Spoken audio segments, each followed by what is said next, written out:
আত্মহত্যার হুঁশিয়ারি পাড়ায় এসআইআর বৈঠকে অঝরে কান্না এক মহিলার 2002-এর তালিকায় নাম না থাকায় আতঙ্ক। এসআইআর আতঙ্কে আত্মহত্যার হুঁশিয়ারি পাড়ায় এসআইআর বৈঠকে অঝরে কান্না মহিলার। আপনাদের 2002-এর কোনো কিছু বলার বা জিজ্ঞাসা করার জন্য যদি কোনো কিছু থাকে তাহলে আমাদেরকে 2002-এর তালিকায় নাম না থাকায় আতঙ্ক, বাবা মায়ের নথি না থাকায় ভয়ে রয়েছেন মহিলা। এসআইআর আতঙ্কে আত্মহত্যার হুঁশিয়ারি মহিলার। সিউড়ির 19 নম্বর ওয়ার্ডের ঘোষপাড়ার ঘটনা। সেই মহিলা কি বলছেন শোনাবো। কাঁদছি, আমি মরলে এখানে বাঁচলে এখানে আমার কিচ্ছু নেই।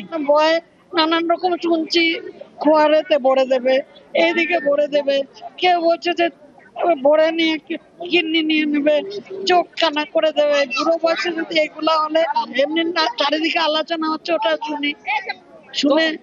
শুনছি শুনে টুনে ভয় লেগে যাচ্ছে। বলছে বাছাই করে নিয়ে একটা রঙ্গল করে ভরে দেবে, খেতে দিবে না, এমনি করে রেখে দিবে, এইসব বলছে যে যাদের কিছু নাই তাদের। এইটার জন্যই ভয় লাগছে, আমার তো কিছুই নাই।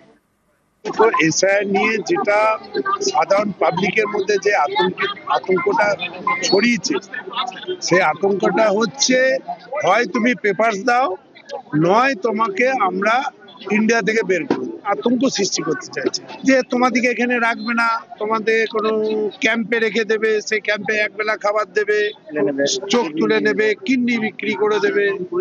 এই চারিদিকে বিভ্রান্ত সৃষ্টি করছে। মানুষদেরকে নিয়ে প্রতিবাদ আমি করব এবং রুখে দেবো। এখন আমি সান্ত্বনা দিয়েছি যে আমার মা হয়ে তুমি আমার বাড়িতে থাকো, যদি কেউ এরকম হুমকি মারতে আসে আমাদেরকে ফোন করো,